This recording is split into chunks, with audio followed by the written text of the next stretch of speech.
A rainy day like this makes me crave for waffles, and today on ZaTaYaYummy, I'm going to share with you guys how I make my good old classic waffle recipe with a secret ingredient that will give you like an airy result but also at the same time crispy like the ones that you get from a gelato store. So let's get started.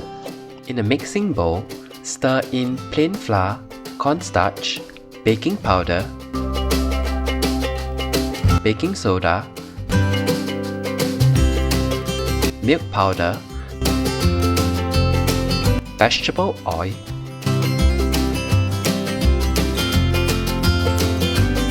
eggs,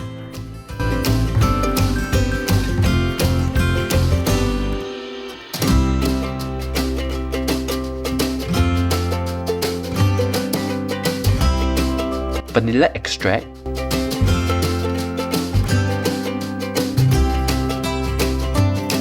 and soda.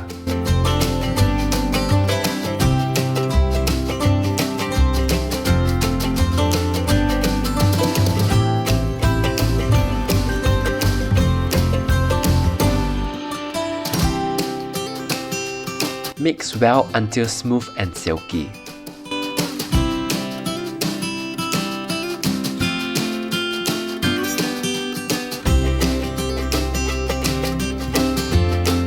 Immediately heat up your waffle maker to a medium setting. Well, depending on the type of waffle maker you are using, right, you may not have that option. So just observe how well you want it to be cooked when making the waffle. Once your waffle maker indicator shows that it's ready, quickly pour over some batter over it. You will need to gauge the amount of batter you need for your own waffle maker.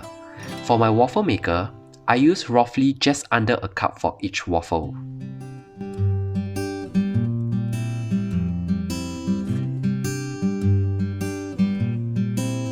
Cover the lid and let it cook for a few minutes.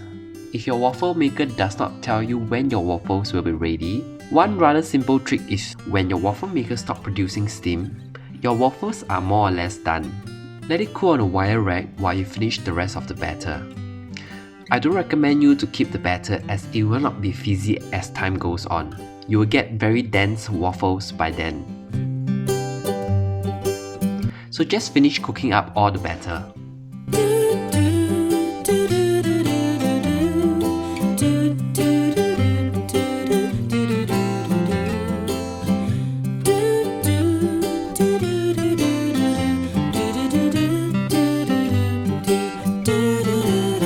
I guess that's about it. Thanks for watching. I really love this recipe because it's so easy. There's no separation of egg whites or egg yolks, no whipping up of anything. You just need to mix everything together in a bowl because we use a secret ingredient, which is the soda. It makes the waffle very light and airy, very crispy. Also at the same time, the interior, right, it's still very moist and chewy with the honeycomb-like texture. It's just amazing, like the ones that you get from gelato store. I usually like to make a big batch, freeze the leftover, and then after that toast it up whenever I'm feeling for waffles or craving for it. Anyway, thanks for watching also once again. Remember to subscribe to my channel and click the bell icon so that you will be notified by all my uploads. And check out my Instagram page at ZaTaYaYummy, my printable recipe at www.thezonghan.com. I'll see you guys soon. Bye bye!